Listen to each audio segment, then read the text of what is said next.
So welcome along to A Story to Tell with me, Richard Beauvoisin. This is mainly taken from my Radio Bath show every Thursday morning from 10 until 12. If you do like it, don't forget to subscribe, share it to others and let everyone know all about Radio Bath. Hope you enjoy it.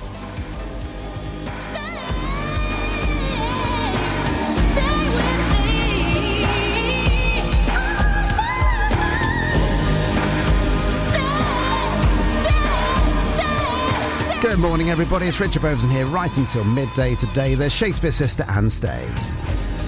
Right, so my guest today sat opposite me. We are 100% live today. Last week, if you missed last week's show, it was with Lemony Snicket, who is the author of a series of unfortunate events that's available as a podcast, as always, as will this one be later on today or tomorrow. But Lucia is a counsellor, and we're talking about mental health quite a lot today. So if you have any questions for Lucia, then email studio@radiobath.com, or you can text Bath followed by a message to 80011.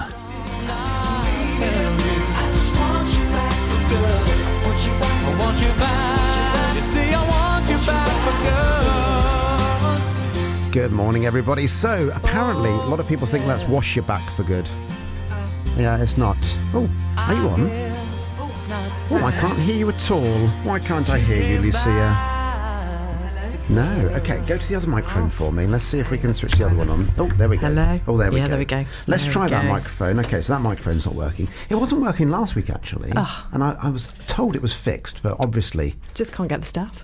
Really? You come to a station and you Outrageous. just cannot get the staff. Mind you, I did get a cup of tea, which I was really pleased about. I mean... How have I made it for you? Because people are really funny about how they have their tea. Seriously good. Is it all right? Yeah. I mean, it's the perfect colour. Okay. And when I say the perfect colour, that is basically... fairly dark, just a splash of milk. It's almost like Donald Trump colour. It actually, yes. Yeah. I will start to ask for a Donald Trump tea now. Yeah. Yes, good one. There you go. Do you know, with my wife's tea in the morning, because she's quite fussy. Yeah. I'll be honest I think with you have to be. Yeah, Yeah. and that's fine. I actually have a specific amount of times I squeeze a tea bag. Oh, good. That's how regular I am now with my wife and her cup of tea. Can I tell you a trick about cups of tea? Oh, go on, tell me. And Yeah. being Northern, I shouldn't really say this. It's naturally not a good thing that I'm Right. saying out loud, and I do, I ask for forgiveness when I say it. But I have discovered that if you put the tea bag in and a bit of milk before you put the hot water in, Okay. you actually make a better cup of tea. Really? And I would say to any listener out there, or any listener, to try it. Okay. And to let me know if they actually realise that does taste better. I will. Yeah. I will try it. Yes. I stopped drinking tea many years ago, Oh, but okay. I might give it a go myself. just why not do that? Just gotta I had try the it. pleasure many years ago. This is nearly 30 years ago. Going to Sri Lanka, going to a tea plantation, and they made me a cup of tea with the best tea leaves that are literally straight from the factory. Yeah. The tea we drink in this country not so good. Not so good at all, is it? Really? It literally is the scrapings off the floor. I think it probably is. No, yeah. I watched them do it. Oh, gosh. I don't On the wanna know. set, they had 7 stories, and each layer, basically, the tea leaves got thinner and smaller and worse. Yeah. And eventually, the bits that fell off the conveyor belt, that's what got swept up, and that's PG Tips and other. brands Other brands are available. available. So yeah. Anyway, shall I tell everybody who you are? I'm sounding very husky today, aren't I? You are. I am. I know. It's a very bizarre day today for me. But there we go. Right, are you ready? This is your Desert Island Discs. Yes. Okay, your intro, which I probably shouldn't say because it's probably copyrighted, but there we go. I'm going to. Do you know what I'm going to do first of all, though? I'm actually going to shut the blind because... Yeah, we actually have light today, which is amazing. And I can't see anything at the moment, so... Yeah. Oh, there we go. The sunshine was blaring in. There we go. I can now see you. Right, okay. So today's guest works in a world where real life shows up exactly as it is. Good days, bad days, and the days where you wonder what on earth is going on. She's the CEO of Focus Counselling, covering Bath, Frome and Wells. And yes, she still sees clients herself. That's correct, isn't it? Good, just checking. Because that's where the work actually happens. Outside of that, she likes long walks, reading, and getting into very cold walks on purpose. She's also very understanding when somebody double books themselves for an event they have committed to.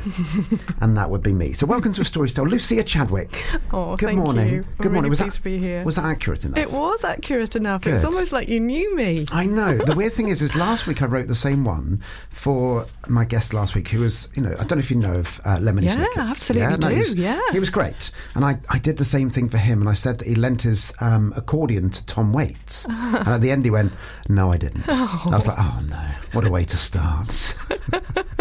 But no, he was lovely actually, and very kind with my daughter who was on as well. Yeah, so, I saw that. That was lovely. Yeah, no, she was great. So let me tell you, I mentioned in the little preamble that I have with Gerald, and that I was thinking of you naked in a hot tub. Mm-hmm. I really was. I know.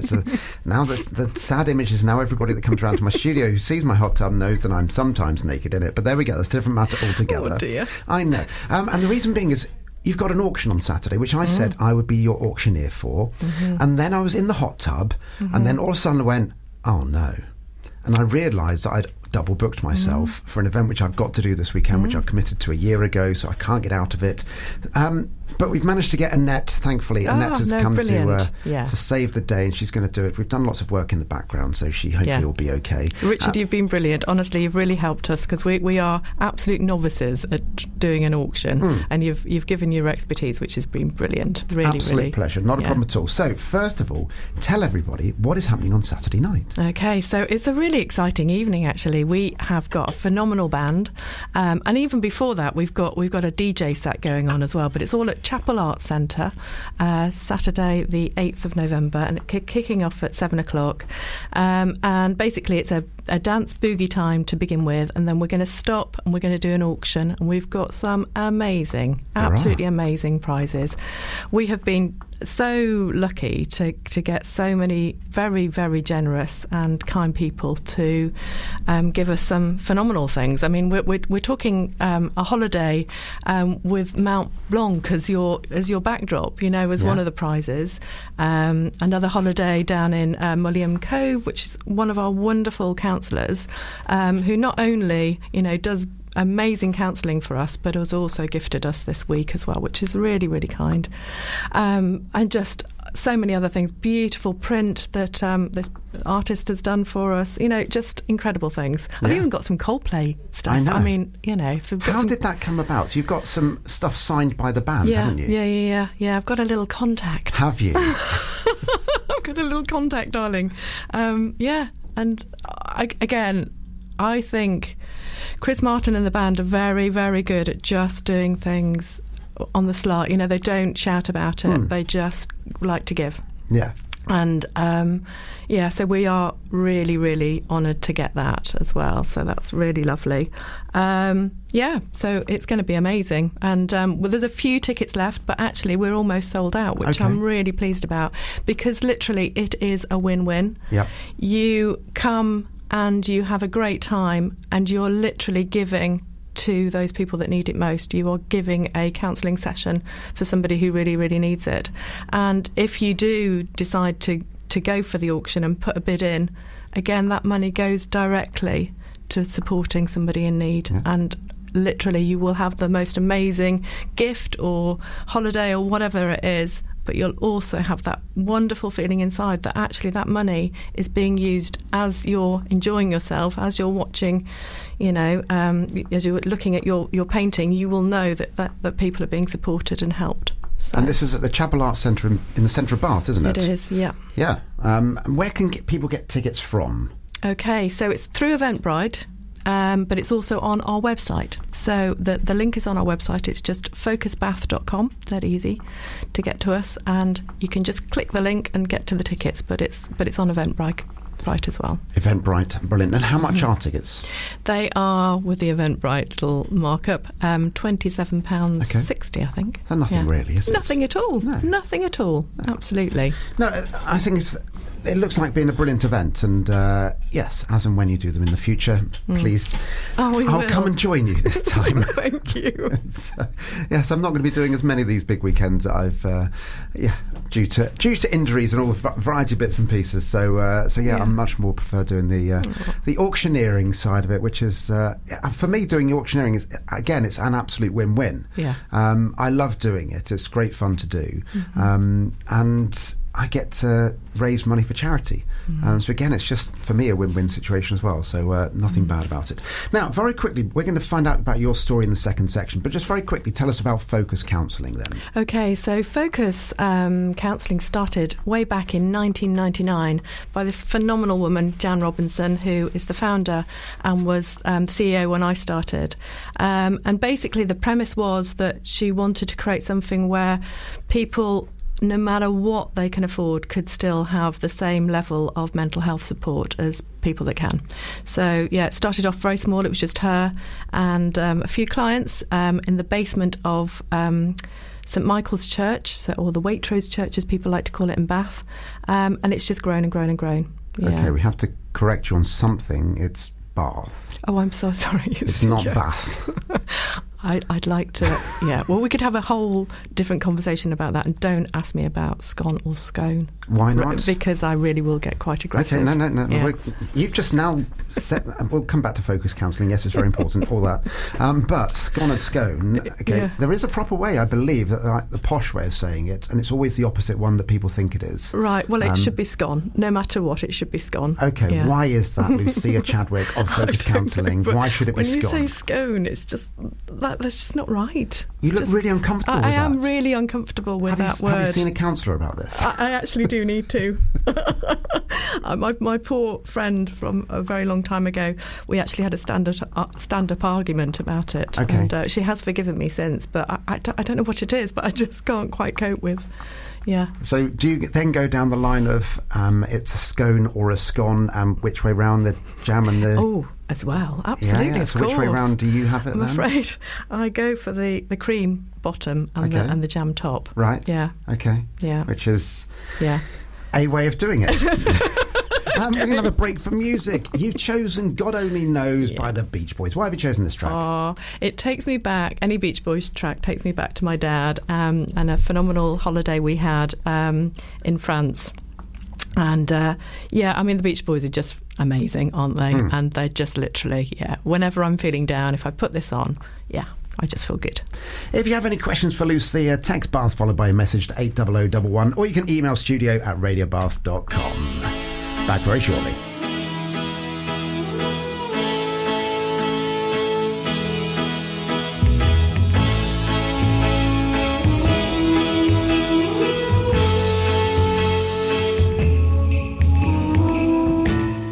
I may not always love you, but long as there are stars above you, you never need to doubt it.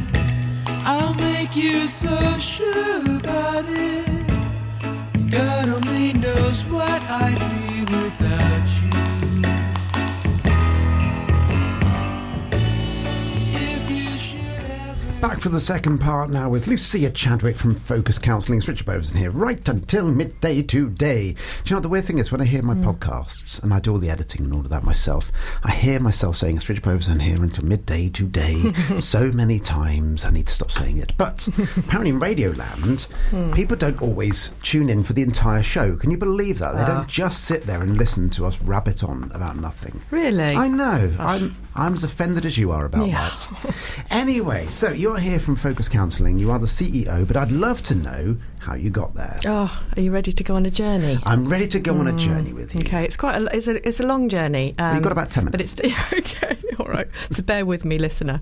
Yeah, I guess there's always been a little counsellor inside me. She was born. She had a difficult childhood at points, and yeah, to be really honest, I actually called Childline as a child, and it went to voicemail. Wow. And when I put the phone down, I thought, you know what, one day I'm going to be the person that answers that phone. Okay. Anyway, then I sort of went to uni and didn't really know what I was going to do because I did an English degree, so I was like fit for nothing, really. And I wasn't going to go into teaching. My whole family were teachers. So I knew I wasn't going to do that. And I basically came down to Bath because I thought I'd teach English as a foreign language. Because I thought I'd teach English as a foreign language. Okay. Never did. I sort of fell into the world of PR. So I started working for Amanda Barry Communications, and so did sort of PR and marketing for a long time, and really enjoyed it. But I don't know, just always felt like something missing. Felt, just wasn't really fulfilling me in the way that I wanted to. I was, enjoying it, but it just wasn't giving me what I really wanted to do in life. Anyway, then I had children, and I stopped for a while and was a mum. And then I have a faith, and I when I was wanting to go back into work, I sort of very earnestly sat down in my chair and prayed really earnestly and said, what is it that I should be doing? I want to do something that means something, And anyway, a friend came up to me and said, there's this new project. It's called Active and in Touch, and it's helping people that are isolated and lonely in the community, and they're needing people to work for that. And I said, that is it. That is what I want to do. And I started as a volunteer, and it was in its very, very embryonic stages, so it had only just been started. And anyway, the person that was running it, she had to leave, and I took over. So it all sort of really spiraled very, very quickly. And so I did that for a good few years. So basically, we helped hundreds of people in Frome and the surrounding areas with isolation and loneliness, and really had a wonderful group of volunteers who helped to support them. So it's a befriending sort of service. And it was in that work, when I was doing that work, and I realised, gosh, what I'm really enjoying is this coming alongside people and being there. And people are isolated and lonely for all sorts of different reasons, and obviously mental health comes into that absolutely and utterly. So whilst I was doing that project, I then thought, right, I need to do it, and I need to go and get myself qualified and do the counselling route. So that little person inside said, yeah, we're going to do it now. You've got the experience, we can do this together.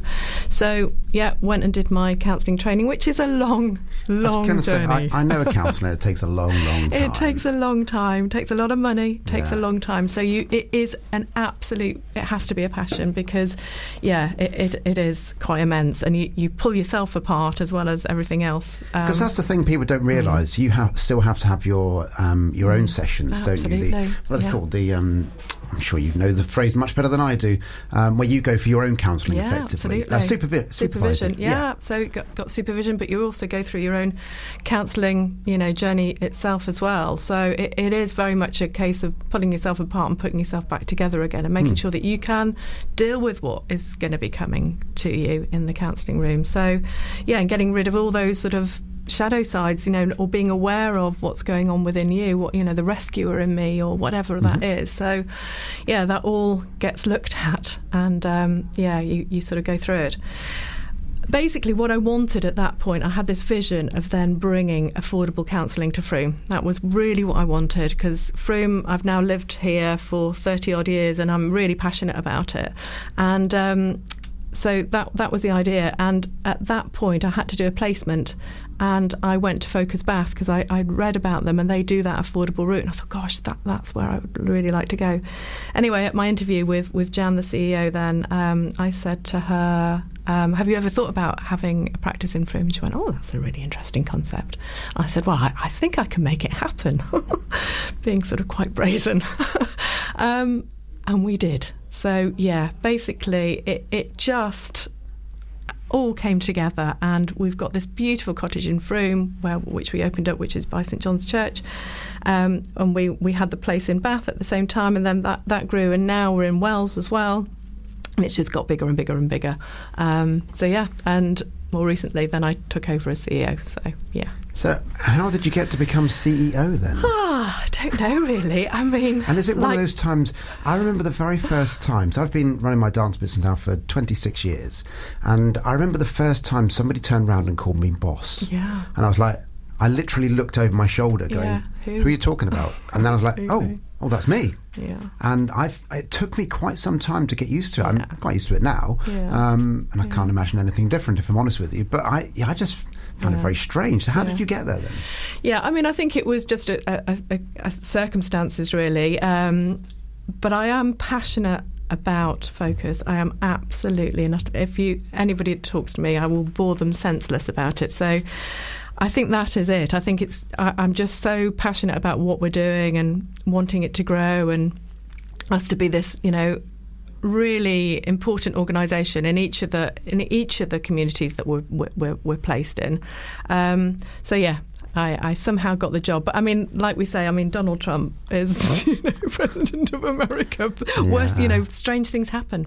So, are you comparing yourself to Donald Trump there? No, I'm not. So the CEO of Focus Counselling, also known as Donald Trump. Yeah. That's not where you were going, was it? No. But no, I think it is. It's my passion, and I really, I have my own. I suppose I'm ambitious for myself, but I'm really ambitious for the charity too. So I think that works well. Well, we're going to come on to a bit about the future later on. Now, when I was chatting to you on the phone the other day, just as a kind of making sure everything was okay and all of this, you mentioned about being a northerner, and you've mentioned it today as well. And the northern accent comes out on the odd occasion. Odd occasion. Sorry, children. So where are you from originally then? So it's a bit of a long journey too. So I was born in Manchester. And I lived for a long time in Lancashire, and then we moved across the border. We moved to Yorkshire. Yeah.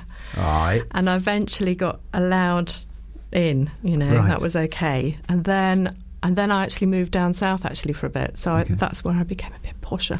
Oh, yes, darling. Yes, darling. So I live near Oxford. Right. And, whereabouts near Oxford? I used to live near there. Tame. Oh, Tame. Yeah. Mm-hmm. Well, it was Tetsworth. It was the actual place, but Tame. Yeah. Was where I went to school, and suddenly there was all these very posh people, and then but didn't stay there very long, and then moved back up north again to Harrogate. Right. Yeah. Okay. But Harrogate is also particularly posh. Is that a posh part of? It's a very posh part of the north. Yes.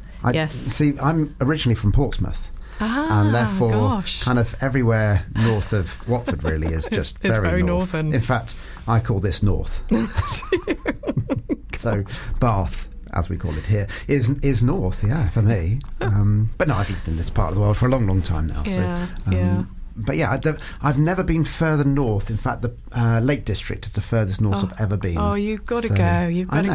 I know. I've been to Manchester, been a variety of things there, but I've been to Southport and Liverpool and all of that. But I haven't really broached up north particularly. No, you need to get up to Scotland. I do. At some point, because I love the Lake District. We went walking there with my big kids and absolutely loved it. And I've been told that Scotland is basically the Lake District on drugs. It absolutely is. It is. It's on, absolutely. That's exactly how I describe it too. I'm sure there are other ways of describing it too, but good. Now we're going to go into another song. We're going to go into Coldplay. I thought I needed to, in honour of their generosity for the quiz. But I mean, we all like a bit of Coldplay, don't we? They are secretly. We all like exactly. A bit of Coldplay. We might not admit to it, but honestly, every single song. To be honest, for me, most songs make me cry up a little bit with Coldplay. I think they are just phenomenal. Actually, they do pull at your heartstrings. But this one's particularly a good one, I think. This is A Sky Full of Stars. Yeah.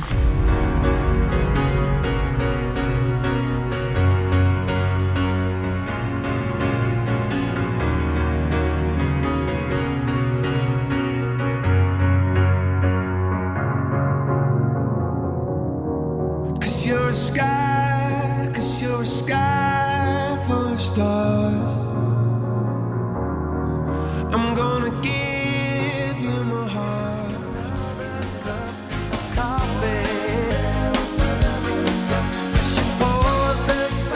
Haven't heard that track in years. There's Another Cup of Coffee by Mike and the Mechanics. It's Richard Beauvoisin here on Radio Bath. So my guest today is Lucia Chadwick. She is a CEO of Focus Counselling, but also a counsellor as well.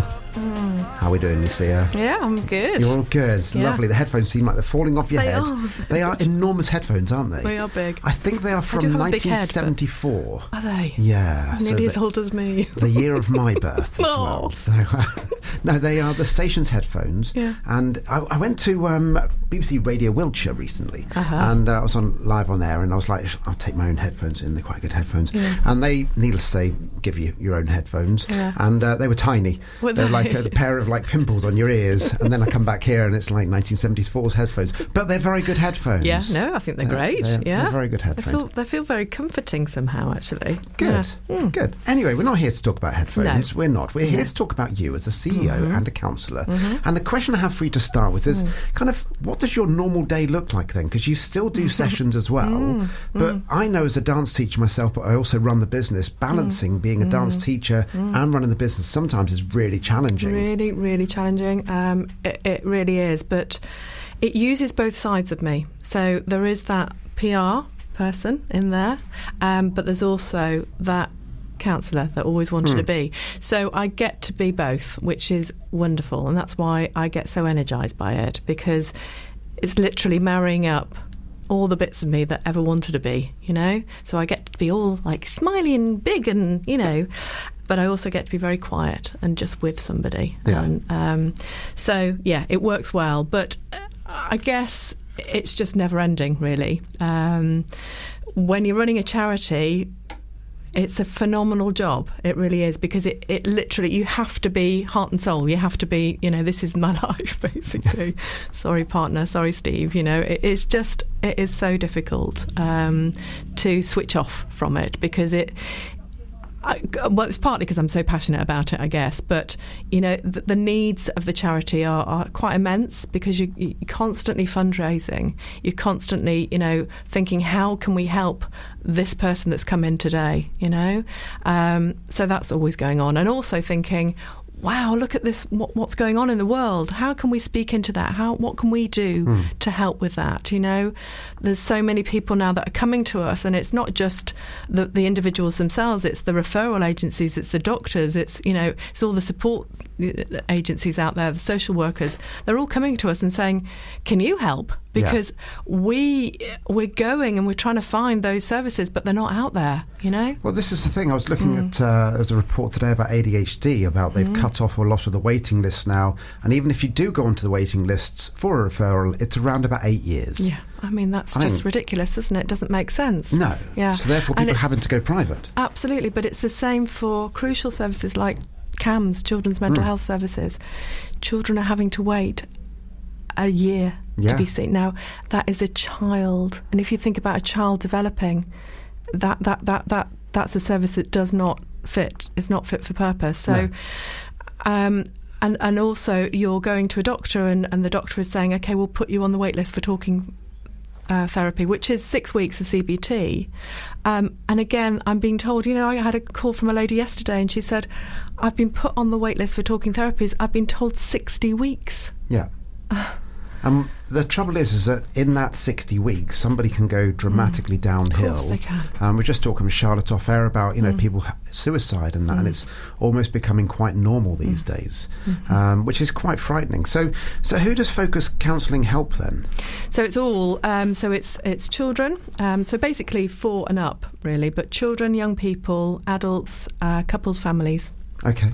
Yeah. So everyone, really. Yes, it is. What about old people? Or, yes. I'm going to rephrase that. Sorry. Absolutely. People with experience. Yeah, totally. Yeah. So I think at the moment our oldest is something like 84, I think. But yeah, I mean it varies, but absolutely. No, I mean, I think there's so much, and I'm really pleased when the older generations come in, because actually the younger people get it, you know, that it's been around and we've talked about it more, but actually in past generations we didn't as much, you know. Well, it was either best foot forward, stiff upper lip, or just as a man, just get on with it. Yeah, absolutely. What are you crying about? Yeah, absolutely. And that definitely makes it very difficult for a lot of the older generation men. I think I'm somewhere in the middle. I'm turning 51 next week, and I kind of appreciate counselling, and I've done it myself in the past. Equally, kind of sometimes I feel I just need to get on with it, which is not necessarily the right way forward for everybody. What about loneliness for people? So I've got a chap that comes around for dancing each week. Love him to bits. He's 77 years old, and I say to him each week, you know, what have you been up to this week? And he's like, quiet as always, and he comes dancing quite a number of times a week. But outside of that, he doesn't really see anyone. His wife passed away a number of years ago. He doesn't really in contact with his family much. He's just quiet. And I kind of look at it, and he's actually said to me that the week he spends with me or the hour he spends with me is probably the highlight of his week. And I'm like, blimey. Yeah. And I feel quite a lot of responsibility to make that a good hour for him. Yeah. How can your company, or your charity I should say, help with somebody like that then? I mean, there's lots of, particularly when I was doing the work with Active and In Touch, we really did work with that a lot, and we had the sort of volunteer befrienders and things like that going on, but also groups. And I think that the groups can be really, really good for people to go to, where they feel they can just come along and just be, and then there needs to be more spaces where you can just do that, where... Yeah, it's easy to come along to, but when you're feeling isolated and lonely, you get into that trap of just not wanting to see people more and more because you're going more and more into yourself. Yeah. So it's somehow, we can absolutely be there for people to come and just be, and really help them to feel like they can face the world again, and that they don't need to hide away, because underneath that there will be grief, there will be lack of self-esteem, at 77, like, what am I doing in my life? I haven't got the job. And, there's all sorts of different things going on within that person. Yeah. And I think just having somewhere to go to, and in effect, in a way, he's probably coming to you and talking to you, which is brilliant. That's exactly what you need. Everybody needs to be heard. Yeah. Everybody needs to be seen and understood. Yeah. I love the fact that there's been a number of occasions when he just tells me stories from his life, and we're not then dancing for a few minutes, and he's just telling me stories. And I think to myself, quite often on this radio show, people talk about themselves for 2 hours. Very rarely do you actually talk about yourself. Hardly at all, actually, unless you go to a counsellor or something like that. So to go somewhere and actually have somebody listen to your story and be interested, I'm always interested in stories, they're always fun, is, I'm guessing, kind of what you guys do as well, to some degree. It is. It's absolutely about what's your story, what soil did you grow in, what's, what's brought you to this now, because we all create survival techniques to get us through life, because life is very painful, and we can't shy away from the fact that we all will die, and so pain is written into each of our stories. So but we need to be able to come together as people to understand both ourselves, but also to be heard, and to understand what's going on, and to not feel alone in that, and to feel like we belong. Absolutely. I mean, in the next section we're going to delve much more into actually what a counselling session looks like for a lot of people, because there'll be still an enormous amount of people that have never done it, and lots of stigma around that. I'm guessing it's not free though. No, well, it's varied. So we offer a sort of, basically, you pay what you can, and we find the funding to fund the rest. That's what we say. There is a cost of, and if you can afford the full amount, then that's amazing, because that's basically going to be paying it forward for those that can't. But we also have, so we've got 39 qualified counsellors, and we've also got 16 placements. So placements are trainees, people that have done a bit like how I started with Focus. They've done the training and they're now finding that placement, and so we can offer in very affordable counselling for those as well, because we don't sadly pay our placements. So so there's a different route, but we also offer certain drop-ins as well, which are completely free. So particularly for the young people, young people can't be put on a wait list. It just does not work. So how do we meet them timely and quickly? And so we've created these drop-ins in Frome and in Wells, where young people can literally come on their way home from school and be seen by qualified counsellors for free. Yeah, amazing. In a cafe. And whereabouts can they find out about the details about it? I'm guessing there's a website. Yeah, there is. So just head to focusbath.com and you'll find out all the different interventions and groups and things that we do on there. Brilliant. Now we're going to find out lots more about counselling and more about you as well. But we're going to play a song, Moments of Pleasure by Kate Bush. Why this track? Oh, this takes me back to sort of my teenage years. I mean, I think Kate Bush is just phenomenal, but it's just a beautiful, beautiful song. It's a bit of a heartbreak song, but, so that's in there too. But yeah, just enjoy. We will. Back with Lucia after the news. Some moments that I've had some moments of pleasure.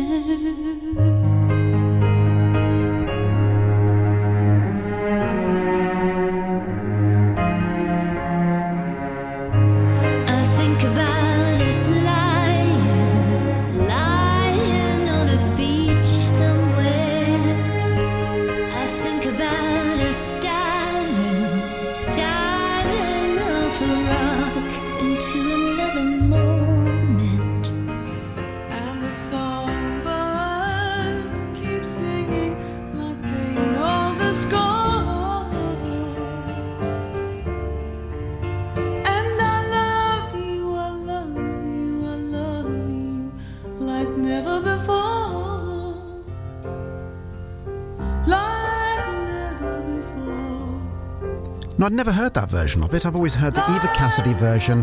There's Songbird by Fleetwood Mac. It's Richard Beauvoisin here, right until midday today with my guest, Lucia Chadwick. Thank you. Oh, and it just stops like that. Normally they fade out really nicely, just have like a and that one just stops. Gone. It wasn't even me cutting it off. It just stopped. But there we go. Nothing like professional radio. Brutal. That was brutal. Brutal. That's a great word for it, isn't it? Great word. Now, very quickly, we mentioned it in the first part, but we're going to mention the auction that's taking place, which I was meant to be the auctioneer for. Annette has very kindly stood in for me. She's going to do it. She'll do a great job, by the way. She actually has been to the place in the south of France. She knows the building. And I've actually said to her that if it doesn't get bid on, then we're going out there together. Oh, amazing. So, that's so gorgeous. In the summer. So, yeah, you already have a bid for that one, just to let you know. And it's me. But no, it's amazing. So please tell everybody about the auction and the night and where they can get tickets from. Yes, so get tickets dead easy through Eventbrite, but even easier if you just go onto focusbath.com and there's a link on the front page to get your tickets through there. They are £27.60 or something like that. And yeah, you will be guaranteed a brilliant night. Definitely. What's taking part in the night? So we've got a bit of a disco to begin with, and then we've got this phenomenal live band called Stevie and the Wonders, and they basically do lots of covers, but like really good, really, really good. So definitely you'll be up for dancing, and then we'll stop and we'll do this amazing auction with all these incredible prizes, and if you're on social media at all, I have literally been flooding social media with all these auction lots that have been coming in dribs and drabs.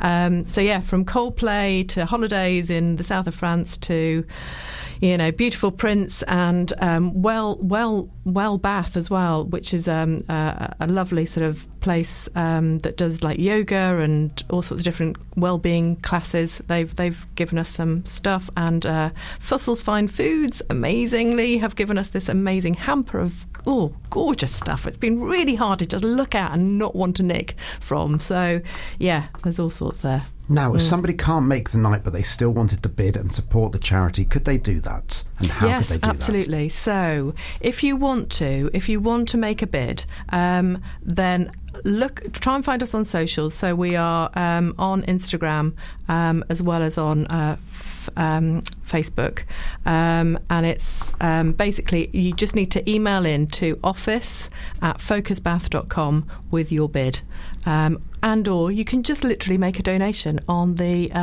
QR code that we've got on our publicity.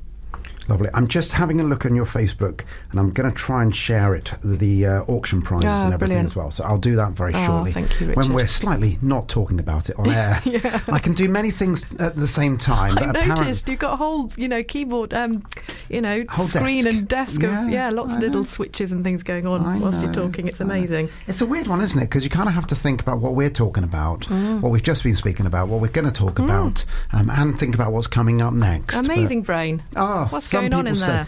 It's kind of a weird one. People often... Dot, who's one of my favourite people in the world, she said to me once, I'd love to be inside your brain just for 5 minutes to see what goes on in there. Yeah. And that's why I'm writing a book. So to let people into my brain. Absolutely. In fact, in the introduction, I do say about you now have access to my mind. So well done, that's part of that. But, see, that's fascinating. People's brains are phenomenal, and I think we need to talk more about it, because actually this is I think some people come to mental health, come to counselling because they feel like their brain has gone wrong. And actually it's not that, it's just that our brains work in such phenomenal different ways. Yeah. Yeah, I mean, I've said many times in here I'm autistic, and therefore my brain definitely works different to a lot of other people. It's not wrong; it's just different. Absolutely, yeah. Well, that's why we started the neurodiversity support group, because it is about, let's talk about what our internal worlds are telling us, and bring it together. It's a very weird one for me. One of the bits that I not struggle with, but I have to manage, I think, for myself, is that I have hypervisual sensitivity. So most of the time, if I look around, I can see every single detail of every single thing that's going on. Right. But that's exhausting. Absolutely exhausting. So most of the time, I just shut it down. Yeah. So therefore, people think I'm often looking a bit kind of like, not quite there. Not quite sure what that impression was, but there we go. I'm a bit kind of blank is probably the best way to describe it. But if I don't, wow, I just get so much input going in. It's very, very difficult. Yeah. But it means that you can do this job phenomenally, right? And a lot of us can't do that because we can't operate in that way. No. So it needs that to be able to do that. So I often talk about the fact that as an autistic person, and a great phrase when I did an autistic course once was they opened up the phrase with, when you've met one autistic person, you've met one autistic person. And I thought that was a great phrase. It really was, because every single person is different. I've got 3 children that are autistic, and they're all very, very different in that regards. But for me personally, I generally have around about 7 things going on in my brain at any one time, but I'm not ADHD, apparently. Right. So, all the time, I've got a song constantly going around in my head, and people say, which one is it? Well, it changes every few minutes or so. But that's going on while I'm talking to you, while I'm having to deal with all of these different bits and pieces.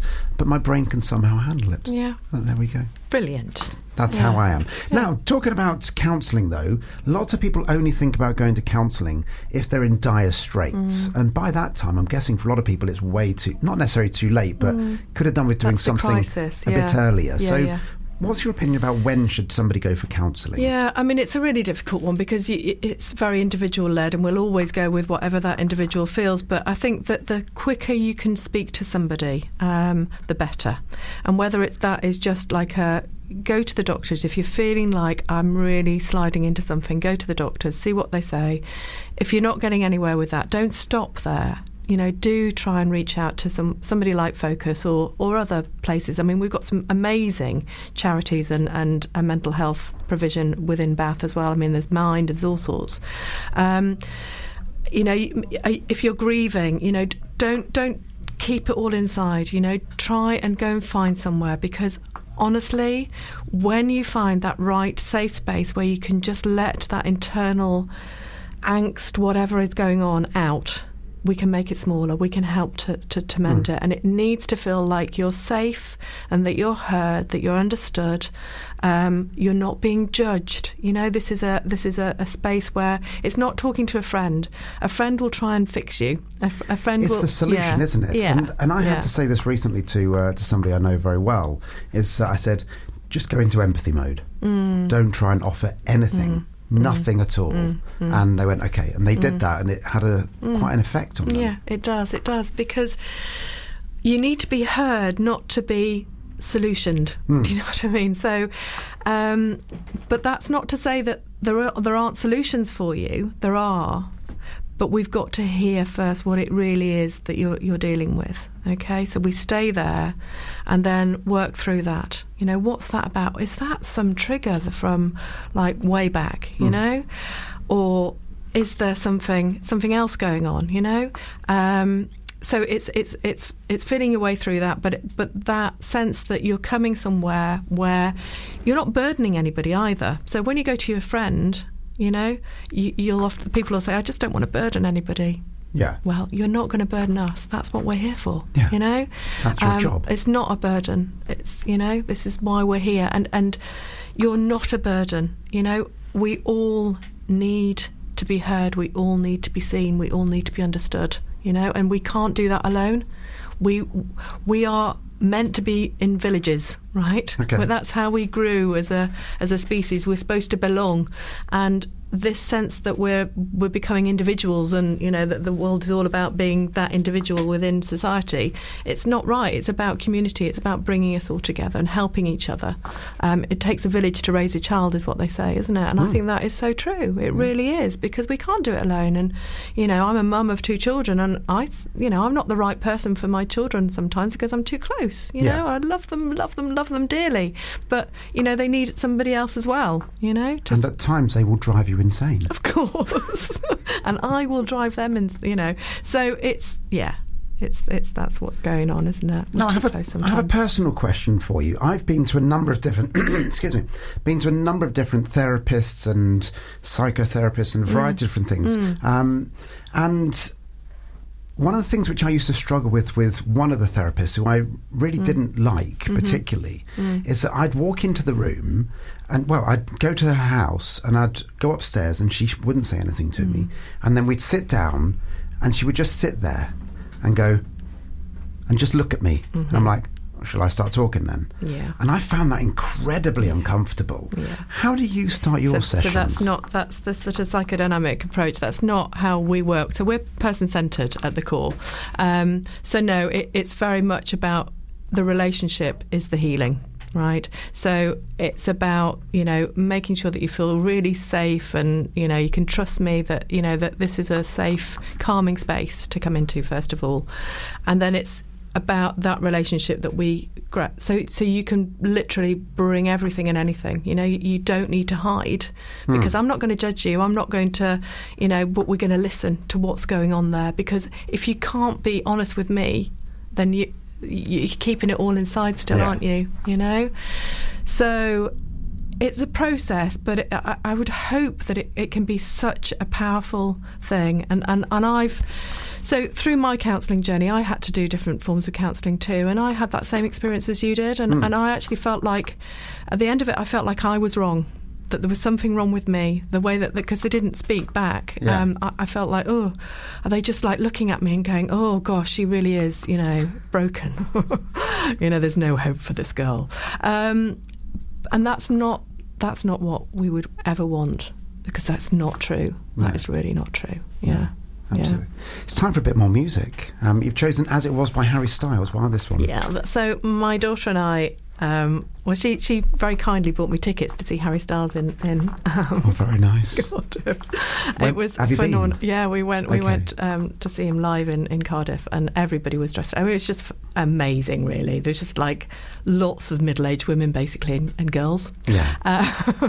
So yeah, it was great fun, and she adores it, and it just makes me think of her and Rob, my lovely children. So this Brilliant. one's for them.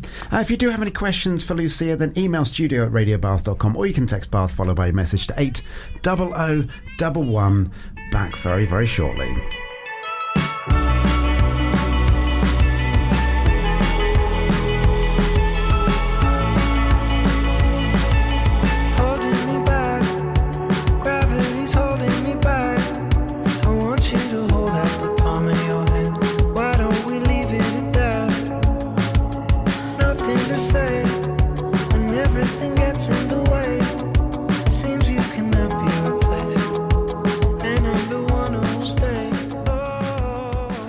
Wanted to do adverts like that. I feel like the voice is there. Would you like to have a restaurant? Come this way. Yes, definitely. I often do the post office announcement. Cashier number 5. Oh yes, absolutely. Now, I was talking to you actually. I haven't mentioned this yet. Yes. And I was saying that I thought that you sounded very much like my AI. Yeah. Have you tried? I still haven't dared do that. I don't know how to do it. Right, you don't know how to do it. Okay, so you talk for a second, because I'll set this up very quickly. So basically, Richard, you said to me that I sound like the lady from ChatGPT? From ChatGPT, yeah. Okay. So here we go. So I'm going to line up ChatGPT here. Okay. So I'm going to say, hi Chatty, how are you today? Hey there.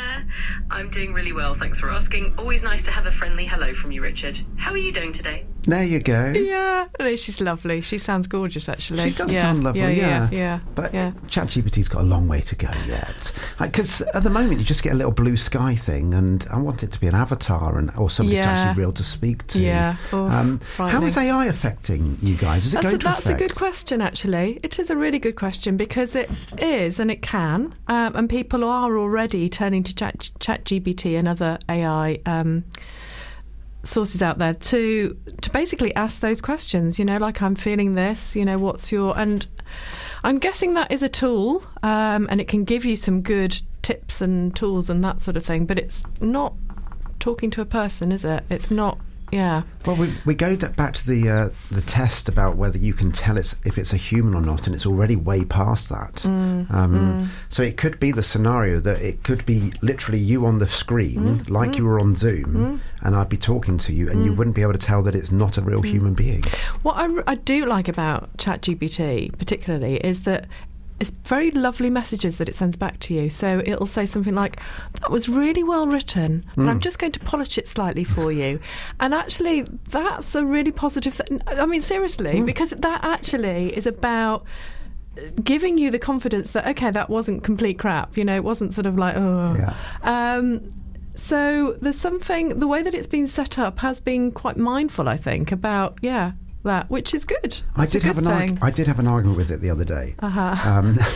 Genuinely had an argument with it, because I was asking it to do something, and then it kept doing it. I was like, no, that's not what I meant. It went, really good spot. Well done for noticing that. Thank you so much. But again, it's doing it really politely. I was like, I appreciate your politeness, but get it right. I'm really busy, and I want to use this tool to save me time. And at the moment, it wasn't. It was costing me time. But it's getting better by the day. It's quite scary. Yeah, it really is quite scary. But, in time, I think there's lots of jobs that will go inevitably. And it might be that counsellors are on that list, I suppose, because it's somebody talking to somebody. I'm sure they are, and I'm sure there's ways that we can help with that. That we could, maybe that could be something that we could look at as a device to help more people to access counselling. I don't know. I'm not going to see it as a threat. I think anything that helps people is a good thing. We shouldn't exist. I mean, Focus should not exist. Charities shouldn't exist in the way. So if there are ways for people to be seen, but I do feel that human interaction is part of what we're really needing, and we do need it in order to, Now, if somebody is struggling, have you got kind of one tip that you could give somebody to say, right, if you're just having a bad day, just do this, and it'll make you feel just 1% better? I think a lot of what happens when you're really struggling is that you're probably not hearing yourself, you're not listening to yourself, you're not with yourself, you're just thinking, oh, I've got to, there's this, and your brain is just in that overload, right? That's often what's going on, and it is about being with, and it sounds weird because you a lot of people would just go, I just want to ignore it and just carry on. But actually, the more you ignore, then you're basically neglecting yourself, like you've probably been neglected in the past, and it's it's that spiral of that. So I often will say to people, just, where are you feeling it? Is it like, are you feeling it in your back? Are you feeling it on your heart? Where is it that you're feeling it in your body? That stress, that feeling of that you're just trying to run away from, and you actually go towards it and you just go, it's okay, I'm here. Okay, let's just breathe. Okay, we're just gonna just deal with this. Okay, sometimes for me, what I do is, like, if it's been a really busy day and I feel like, oh my gosh, I just completely balls that day up, I go for a little walk and I get my phone out and I pretend to be on having a telephone conversation with somebody, and I'm actually just talking to myself, and I might be just saying, it's okay, you're all right, you're here, you did a good thing today, it was difficult, and just be kind to yourself. Literally come back to compassion, because often with depression, with anxiety, you're feeling, I'm not good enough, I can't do this, it's too much, So if you can just show that compassion to yourself, because that's what you need, I often find as well that obviously the suicide rate for men between 40 and 60 is higher than anything else, whether that's a generational thing or not. How do you feel that these days men are talking compared to ladies? You know, I think there's more men coming forward. Certainly within Focus, we've got a lot of men coming for counselling. And interestingly, I was just saying to a colleague of yours that actually they often want to speak to a woman, which is an interesting thing, because because there aren't a lot of male counsellors actually. So I'm always thinking, I need to get more male counsellors because that would be really good. But actually, a lot of men want to speak to a woman. And Why do you think that is?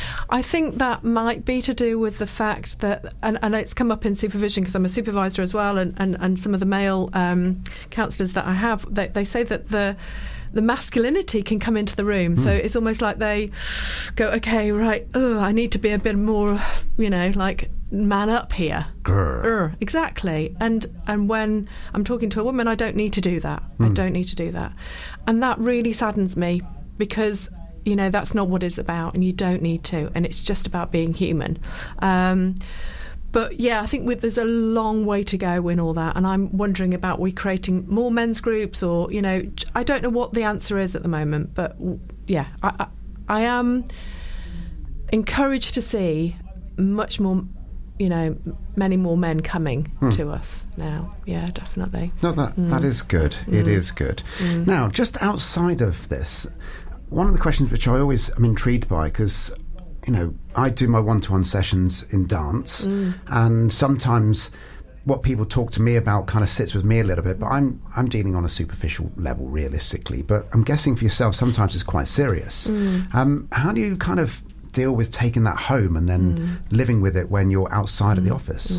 Yeah, no, it's and that's why becoming a counsellor is a long journey, because you've got to be able to think, how am I going to deal with that, and for it not to just constantly sit within me. I'm not saying that it doesn't. It does, that there's often times where you think, oh gosh, that was really tough, but I've got a supervisor myself, so we will talk to, go into supervision. We'll always do the safeguarding piece to make sure that they are okay, to always find out what other support that person has to ensure that but also to know that I've done what I can do with that person in front of me as much as I can, and that I'm holding that, and I trust that there's going to be other things as well, but I'm also ensuring, safeguarding wise, that there are other interventions that are around them, and I will be encouraging that individual that's come in to not just stay, that I'm not their only support, that there are other things as well. But yeah, I go to supervision, have a really good supervisor who helps me to process those really complex things, and to make sure that we're doing the best thing for that client in front of us. And actually, I think that's the benefit of working with Focus, because we are a big body now of people, and so we can help each other as well. So often we can be quite silly after a counselling session. We can just we need to let out that emotion, and just I do quite mindful walks where I almost as I come out of the office, I will just place things down as I go along, and so I'm not carrying it all home with me. When you say mindful walks and place things down, what do you mean by that? So in my mind, I'm sort of okay, I've done that, okay, and I'm gonna put that down there because I don't need to take that with me now. So, and I'll, I look at the environment around me and just know that this is always there, that this, life, nature, it's all there, it's always there. This walk is always going to be here, And you've said as well that you like doing cold water swimming. Oh, gosh. My voice is sounding really good now. Talking amongst yourselves. Cold water. Why cold water swimming then? So it's a variety of things. I mean, on a very personal level, I actually live with something called fibromyalgia, which is basically constant body pain. And what I found when I go cold water swimming is that I am released from that pain for a while, because my body goes, completely numb. So, and that is a wonderful feeling. It's like I get giddy and silly because it's just, so releasing.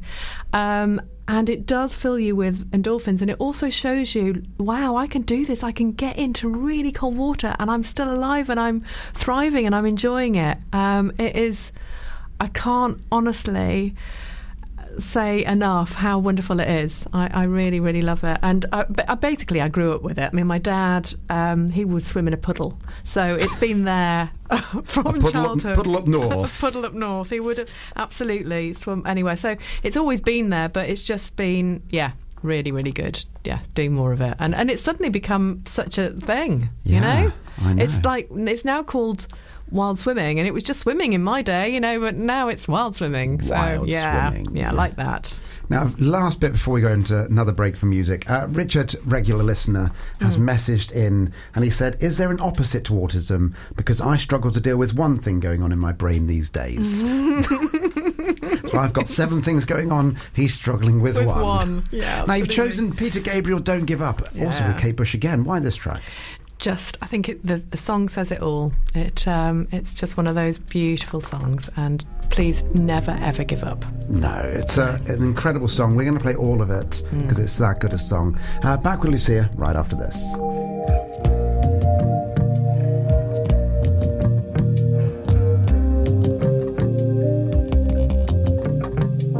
In this proud land we grew up strong. We were wanted all along.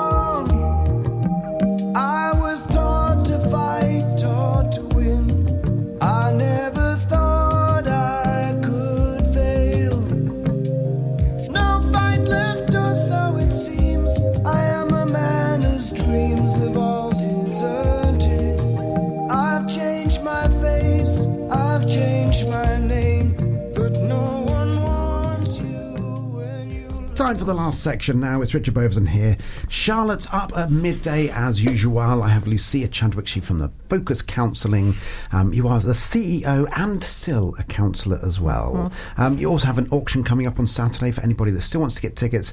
It's at the Chapel Arts Centre in the centre of Bath. Yep. Not Bath, but Bath. I know there is no R in Bath. I'm fully aware of that. Exactly. But there we go. Where can they get tickets from? Okay, head to focusbath.com and you will find the link, and it is Bath, focusbath.com, and you will find the link. Buy tickets there, or go to Eventbrite and you will find them there too.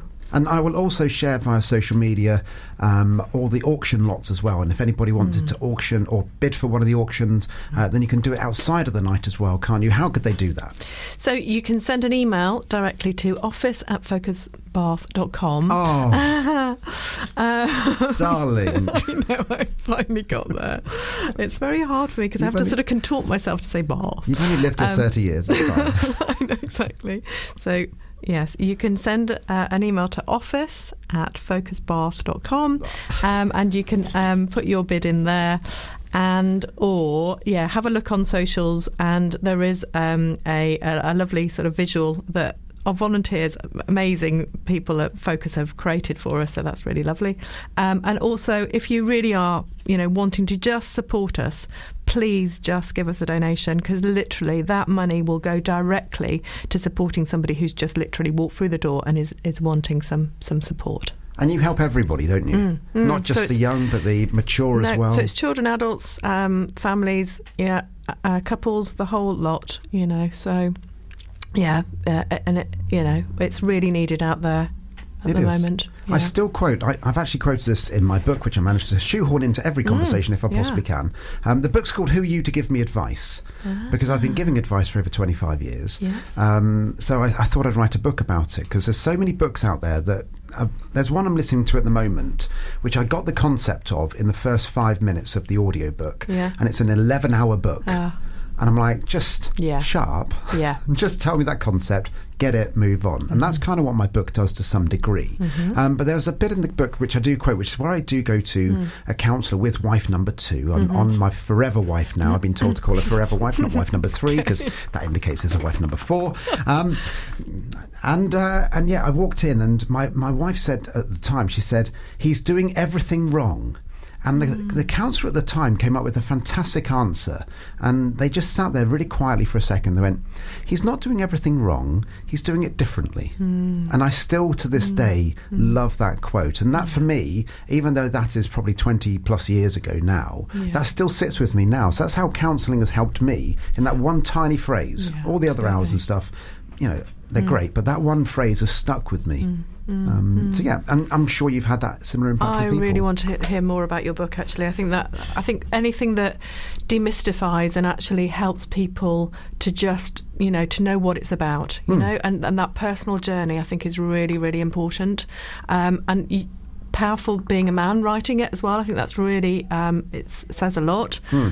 So yeah, I mean, maybe we need to have you in at Focus and you can talk to people about it, because I think that's really good. I'd love to. There's so many bits in there. There's 41 chapters, and each chapter's between 2 and 3 pages max. So they're all really, really short really short chapters. and sharp. Yeah. And I loved writing it. It's been written for a little bit now, and as always with writing a book, it's not the actual book that's the bit that takes a while. It's editing. Yeah. That is horrific. Isn't it? Yeah. And very painful. at the moment, I'm like looking every day going, right, I need to get back to editing my book. I'm on about chapter 11, and I'm quite happy with the first 10 chapters now. But I have an editor as well that's also helping me, which is, she's doing a brilliant job. Because I thought, yes, this is brilliant. And then I sent it to her, and 116 edits came back of 3 pages. And I was like, it's not that good, is it? Because I'm a novice writer. I'm just writing kind of from the heart. And therefore, it's like, and my sister has read the first edit of the whole book, and she went, it's really weird because she can hear me talking. Right. And it's literally like I'm talking to her. Okay, good, because that's the authentic voice coming out, and that's good. And I think, have you thought about doing it as a podcast? Oh, yeah, absolutely. Yeah, brilliant. I aim to do it as an Audible book and podcast and all that as well. So, brilliant. But I might do each chapter as a podcast as well. I think so. For me, it's not about making money out of it. I have all of these things which I've done over so many years, and I've seen it impact people. And again, a bit familiar to yourself, I'm guessing, you get frustrated that you can't touch more people, which is why I'm writing the book, because I feel like it would help.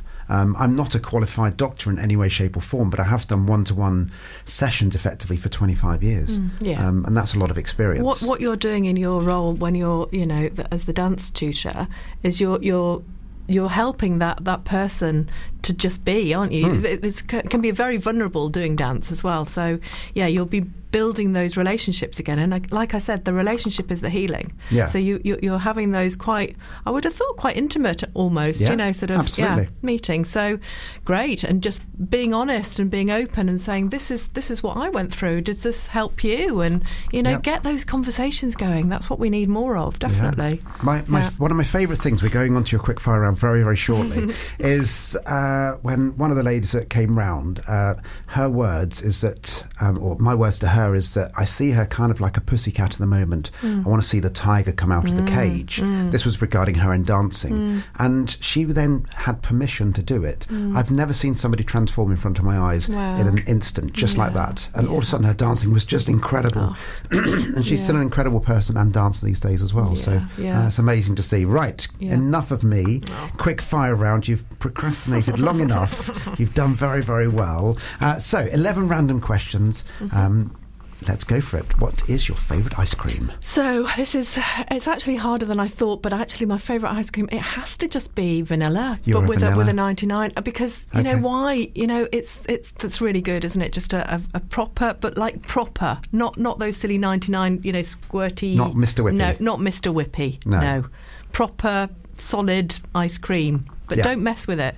Just good quality vanilla ice cream. Yes. It is. After all these years doing it, still the most popular answer. Is it? Yeah, good. Absolutely, yeah. Vanilla ice cream. Are you tidy or messy? I'm very tidy, my poor children. I knew that. Yeah. But superficially tidy. Right. So it all looks really, really tidy. Do you have a Monica's closet? I absolutely have numerous Monica's closets. For those that aren't aware of what that actually means, this is from the programme Friends. Monica was very, very tidy, but you opened up one door which it never got open for the first 10 series or however many, and then everything fell out. Yeah. It's all in there. It's all in. Fabulous. Love or hate roller coasters? Oh gosh, absolutely hate. Why do you hate them? Oh my gosh. You look in pain right now. Literally, I still, it takes me back to going on the Big Dipper at Blackpool as a 11-year-old, I think, and I cried, screamed, the whole lot. I got stuck on the top of a baby big wheel. Yeah. And it's horrible. Okay. Yeah, no. So you're not going back in? No. I think the most dangerous thing I ever... it's probably not dangerous. It was a travelling fun fair. I love roller coasters, by the way. But it was one of these ones which had a pod or 2 seats at the end of a very, very long arm. Oh, gosh. And then 2 seats at the other end of the very long arm. And of course, when the people at the bottom have to get out, then you're at the very top. You're stuck. Just waiting. Oh. And you're just dangling there. No. And this was a travelling fair, so I'm sure the safety standards were just as good as Thorpe Park. I survived. Horrific. Right, the most important question, and the question that is the most famous on this show. Do you hang your toilet roll over the top or behind the back? Oh my gosh. Do you know, I actually really don't know. Oh, wow. That's interesting, isn't it? Does it hang like a waterfall? Does it go behind the back? I think it hangs like a waterfall. But you're not sure, are you? But I can't tell you. Oh, man. So therefore it's not important to you. That's weird, because I'm quite specific about things. But yeah, I think, like, seeing it in my mind's eye, I prefer the waterfall. So I think I'll go with waterfall. Okay. But if it was behind the back, you wouldn't change it? I wouldn't necessarily change it, no. Okay. No. All right. No. Well, that's just wrong. Oh, so just there we go. I'm not as Monica-ish as I thought. No? Yeah. There's something about yourself you've learned today. Do you eat your chocolate from the fridge or from the cupboard? Oh, I don't like things cold. Okay. Oh, I mean, apart from the water, obviously. Yeah. And ice cream. And ice cream. But no, I would not. No. I'd just do it from the cupboard. You're a cupboard person. That is definitely. Apparently the right way to eat it. Oh, However, I do know a lot of people, including myself, that prefer it from the fridge. So I like the crunch side of it. Okay. I think I know the answer to this question. Do you make your bed in the morning? I absolutely do. And why do you make your bed in the morning? Oh gosh, there's a variety of reasons, but actually one of it's quite sad, really. It's a sort of OCD thing, but I have to make it if I don't have a good, I feel like I'm not going to have a good day if I don't make my bed. But it's just like I've done that. It's done, and I can come back and it looks all nice. Okay, so the follow-up question is always, apart from the pillows, do you have any extra cushions on your bed? Oh, totally, absolutely loads. Yeah. What Teddies, I mean, honestly, it's ridiculous, and they get more and more and more. Right. So I decided that actually I need more pink in the bedroom, so I've now got extra pink cushions as well as the other cushions. Okay. So it's growing. But is the scenario not that you get into bed at night and it all just throws on the floor, and then you're of a certain age that I am as well, so therefore you don't necessarily get through the night without having to get up and go for a wee to trip up over everything. I know. Yeah. I know, but I just have to deal with that. Okay. Yeah, because it has to look pretty. It has to look nice and luxurious, and So a question for you then. So did you say your partner was Steve earlier? Yeah. Okay, yeah. so I'm going to make a wild guess you do share a bed together. Yeah, but he doesn't live with me. Doesn't live with you. Okay, so on Steve's bed, are there any cushions? Not really, no, but there will be. There will be. I mean, he does have cushions in the room, so that it's okay. So I feel like that's all right. He gets me. Right. Yeah. And actually, sometimes when he has stayed over, he's tried to make the bed, afterwards. Yeah. Doesn't do it the way I like it, but no. But beautifully, he does try to. I can see that. He's really. Then you'll go and redo it anyway. Yes, I will. Of course. Yeah. What is your favourite breakfast? Oh, it's very sad, but it's actually Greek yogurt. Okay. With a sort of granola-y bits, and lots of nuts, blueberries, figs, that sort of thing. Yeah. So, just very quickly, I've interviewed a number of nutritionalists on this programme over the years. My breakfast used to be kind of sugary cereal. My breakfast now, are you ready for this? Go for it. I was having Greek yogurt, but I now have the particular Maker Greek yogurt, which is the better one. Yes. Which has much more protein in it. Okay. Mixed in with that is now creatine. On top of that is flaxseed, with some granola on the top, with blueberries and strawberries and a bit of honey to make it all work properly. Amazing. That is my breakfast of choice. Very, very good. Yeah. I tried the kefir and I was a bit, not really sure about that. But yeah, I've put a little bit of kefir on it sometimes as well. It's all good. Good health. Good health is the key. Absolutely. Definitely. If you had to do it, what is your go-to karaoke song? Karaoke song? I literally can't sing anything, so it'd have to probably be something like ABBA. Okay. Yeah. The classic. I was actually, I was Donna in Mamma Mia, a production of Mamma Mia. Okay. In Roe Village. Right. But you can't sing. I can't sing. Okay. Poor audience. They still ball with it. You still put them through. But you see, ABBA, you can sort of, it's okay. I think you can get away with it. Fair enough. Yeah. Favourite TV programme or film? Favourite TV? Oh gosh, so many really good. I know. This is such a horrible question to ask me because so favourite film has to be It's a Wonderful Life. Okay. Yeah, Great film. literally we'll watch that every year. Yeah. I mean, just please everybody watch It's a Wonderful Life and I've really. never seen it. Oh my gosh! I mean, it's very very long. Yeah. So bear with it, but there's such important messages in that film. Seriously, Okay. so watch that.